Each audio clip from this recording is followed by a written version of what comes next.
Welcome to the History AI podcast, where the past comes alive with facts, anecdotes, and a dash of humor. Here are your hosts, Chuck and Marco. Hey there, history fans. Welcome back to the History AI podcast. I'm Chuck. And I'm Marco. Today, we're unraveling a political drama from 1824 that changed American politics forever. We're talking about the infamous corrupt bargain. That's right, Marco. The corrupt bargain might sound like a scandal straight out of a political thriller, but it's real history. We're taking you back to the presidential election of 1824, when backroom deals, shifting alliances, and questionable tactics set off a firestorm in Washington and helped shape American politics for decades to come. There's betrayal, ambition, and a whole lot of drama in this one. So let's dive right into one of the wildest elections in American history. To really understand the corrupt bargain, let's set the stage for the 1824 election. At this point, America was still figuring out what politics really looked like. There wasn't the party system we think of today, with Democrats and Republicans. Instead, there was one dominant party, the Democratic Republicans. But even within that party, there were strong divides, and factions were starting to form. That's right. By the 1820s, the Federalist Party, the other major political party in the early years of the Republic, had all but disappeared. It left a single-party landscape, which sounds like it would be simple. But actually, it created even more division, because every powerful politician was crammed into the same party, fighting to define its direction. And then you had this rapidly changing country. America's population was growing, expanding westward, and with it, new political ideas and priorities emerged. People in the newly settled western states had different needs from those in New England or the South. The political scene was ripe for tension. And in this election, the big question was, who would lead the country after James Monroe? He had served 2 terms and was part of what was called the Virginia dynasty. Monroe, like his predecessors Jefferson and Madison, was from Virginia. But there was a growing sense that this dynasty wasn't reflecting the full diversity of American interests. Which brings us to the 4 main candidates of 1824, each representing a distinct vision for America. First up, there was John Quincy Adams. As the son of former President John Adams, he was well-connected and known for his experience in diplomacy and foreign affairs. At this time, he was serving as Secretary of State, which was considered a stepping stone to the presidency. Adams was a highly educated, New England intellectual who believed in a strong, centralized government that could promote economic development and public projects. Then there was Andrew Jackson, the war hero from Tennessee. Jackson was famous for his victory at the Battle of New Orleans during the War of 1812, which had made him a household name. He was known for his man-of-the-people image, a stark contrast to Adams. Jackson appealed to the average American, especially those in the South and on the western frontier, who felt disconnected from the Eastern political elite. And as a self-made man, he had that rugged, populist appeal. And Jackson was different because he didn't have the traditional political background.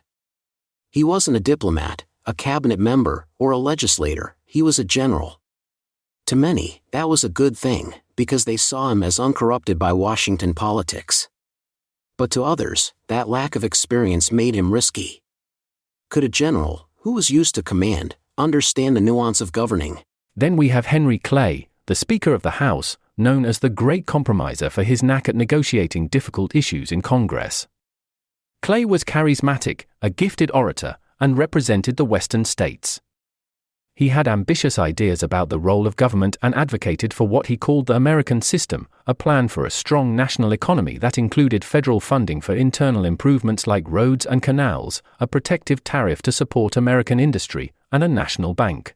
Clay's American system was popular in parts of the North and West, where people wanted better infrastructure to connect them to markets.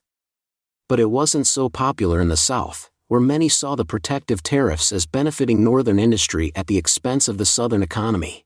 And last but not least, we had William H. Crawford, the Secretary of the Treasury, who initially seemed like the front-runner. Crawford had deep connections within the Democratic-Republican Party and was backed by the old guard. He represented the traditional Southern plantation interests and advocated for states' rights and limited federal government, which aligned him with many Southerners. But Crawford's health was failing. he suffered a stroke in 1823, which impacted his ability to campaign effectively. So, we had 4 strong candidates, each appealing to different factions of the country. Jackson was the people's general, Adams was the intellectual statesman, Clay was the charming negotiator, and Crawford was the traditionalist with Southern support. Each one was pulling at different threads of American identity and political philosophy, setting up a high-stakes contest. And the election of 1824 was different in another way. It was the first election where the popular vote really started to matter to people. Before this, most states didn't even allow the public to vote directly for electors. But by 1824, the franchise had been expanded in many states, meaning more white men, especially those without property, could vote for the first time. This created an environment where candidates had to appeal directly to the public, making it one of the earliest examples of a populist-driven campaign. Exactly. So, when the votes came in, there was a massive turnout, and it was clear that Andrew Jackson had a strong popular following. He won the most popular votes, and he won the most electoral votes too.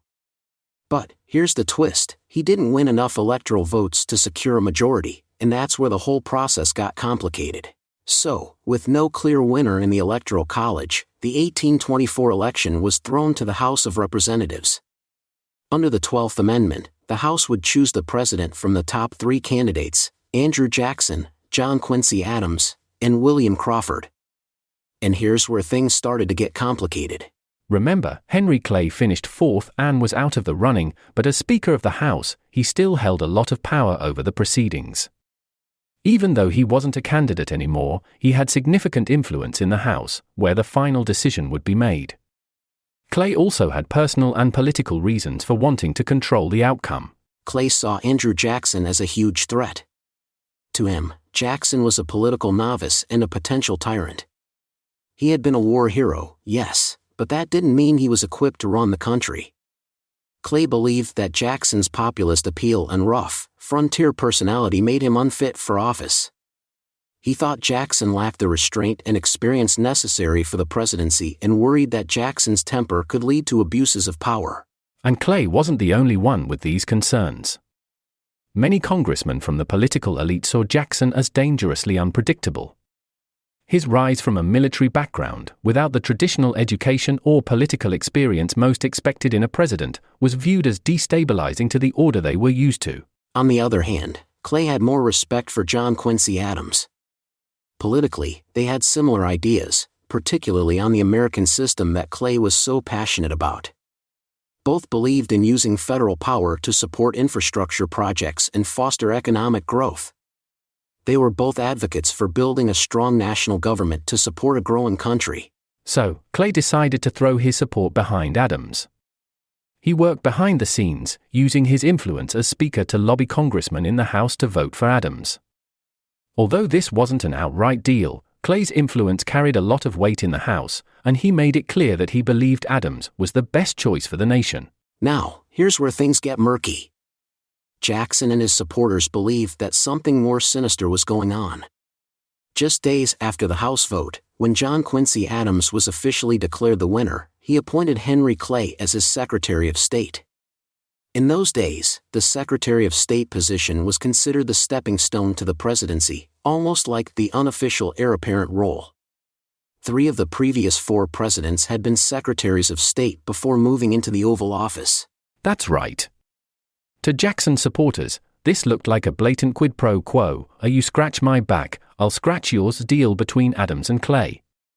They called it the corrupt bargain, believing that Adams had essentially bought Clay's support with the promise of this high-profile position. Jackson was livid.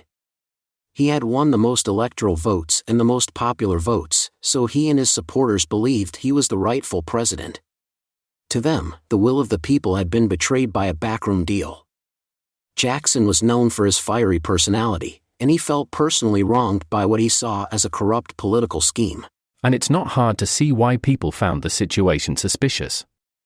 Jackson's base was largely made up of common men, farmers, frontiersmen, and everyday Americans who were increasingly gaining the right to vote. They saw Jackson as one of them, and they viewed Adams and Clay as part of an elite political class that was out of touch with regular Americans. This alleged bargain between Adams and Clay fed right into the anger and disillusionment many felt toward the political establishment.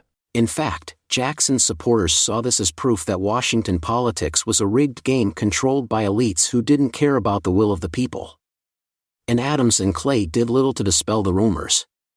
They both denied that there was any formal agreement, but they couldn't change the fact that, to the public, it looked bad, very bad.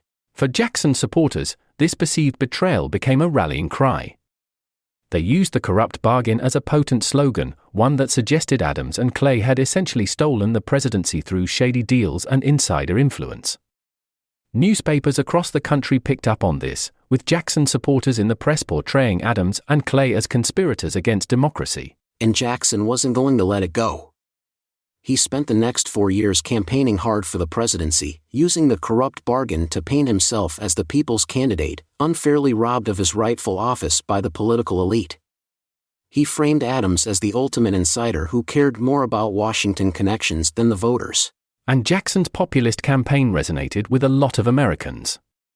He presented himself as an outsider who would fight for the common man against corruption and privilege. It was a brilliant political strategy, turning the scandal into a movement. The bitterness from the corrupt bargain was so intense that it essentially led to the birth of the modern Democratic Party. Yes, Jackson's supporters began organizing under a new banner, calling themselves Democrats, and what we now know as the Democratic Party started to take shape. Meanwhile, Adams and Clay, who found themselves aligned in ideology and now politically entangled, became the core of what would later become the National Republican Party, the forerunner to the Whigs. In a way, the corrupt bargain didn't just determine the outcome of one election. It permanently split the Democratic-Republican Party and restructured American politics. And Jackson's followers, energized by the perceived injustice, were more determined than ever to see their candidate elected. When 1828 came around, they were ready for revenge. The corrupt bargain had lasting consequences. It wasn't just about Jackson's personal grievance, it reshaped how Americans viewed politics and what they expected from their leaders. They wanted someone who would fight for their interests, not just make deals behind closed doors. Jackson's eventual victory was as much a rejection of Adams and Clay's political style as it was an endorsement of Jackson himself. So while we may never know if Adams and Clay actually struck a deal or if it was just political maneuvering gone wrong, the corrupt bargain became one of the defining scandals of early American politics. And it showed just how powerful public perception and populist sentiment could be, even back then. The 1824 election and the corrupt bargain set off a ripple effect that we can still see today. It introduced the idea of the outsider candidate who fights the political establishment, a theme we see in nearly every modern election. It's a reminder that even in the early 1800s, politics could be ruthless. This wasn't just an election, it was a high-stakes power play that revealed a lot about the ambitions and complexities of American politics. So, Adams becomes president, but it's not exactly smooth sailing. Jackson's supporters were relentless, criticizing every move Adams made. And Adams, though brilliant in many ways, had a hard time dealing with the opposition. His policies were often blocked by Jackson's supporters in Congress, making it nearly impossible for him to get anything done. Exactly. And it wasn't just political gridlock. Jackson and his supporters were already gearing up for the next election in 1828. They used the corrupt bargain as fuel for a new kind of political movement. This led to the creation of the Democratic Party as we know it today, with Jackson as its figurehead. The election of 1828 was brutal. Jackson's campaign focused heavily on portraying Adams as an out-of-touch elitist who had essentially stolen the presidency. The campaign was one of the dirtiest in American history, with personal attacks, scandals, and relentless attacks on both sides. And this time, Jackson won in a landslide. The corrupt bargain narrative had deeply resonated with voters who felt ignored and disenfranchised. Jackson's victory in 1828 marked a shift in American politics with a populist movement at its core, known as the Revolution of 1828. And ironically, Jackson's win reinforced Clay's worst fears. Jackson became a powerful, transformative president, but his actions often stretched the bounds of executive authority. Clay and others worried that his populist style bordered on authoritarianism. The corrupt bargain didn't just impact one election, it left a lasting mark on American politics. It highlighted the distrust between the American people and political elites, a theme that still resonates today. And it also set a precedent for outsider candidates. Jackson's rise showed that a candidate could rally the public against perceived corruption and the established political order. It's a tactic we see in politics even now, where candidates appeal to voters who feel ignored by the political class. Plus, the whole affair weakened the idea that Congress should have a big role in deciding the presidency. From then on, the people's vote mattered more, and candidates started campaigning directly to voters in a new way. In a sense, it democratized the American political process. And we can't forget Henry Clay. Despite being labeled a villain by Jackson's supporters, he went on to serve in Congress and became one of the most influential politicians of his time. But he never shook off the corrupt bargain scandal, and it haunted his own presidential ambitions. The corrupt bargain may have been seen as an unethical deal at the time, but in retrospect, it exposed the need for transparency and accountability in politics. It's a reminder of how much influence backroom deals and personal ambitions can have. Thanks for joining us on this dive into the corrupt bargain. If this story gave you new insights into American politics, let us know with a 5-star review. It really helps others find the podcast. And don't forget to follow us on social media. We'd love to hear your thoughts on this episode or your ideas for future ones. Also, check out our new merchandise, links in the show notes. We're so grateful for your support. Until next time, keep questioning, keep learning, and keep history alive. Thanks for listening to the History AI podcast. See you next episode.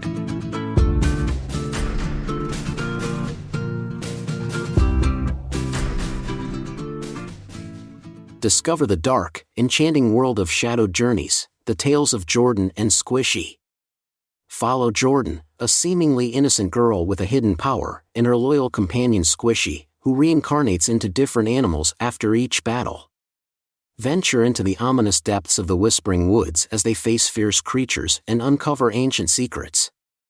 Will Jordan succumb to the darkness within, or will she find the strength to forge a new destiny? Perfect for fans of dark fantasy and epic quests, this spellbinding tale will captivate and leave you pondering the fine line between hero and villain. Dive into Shadowed Journeys today. Available on Amazon now.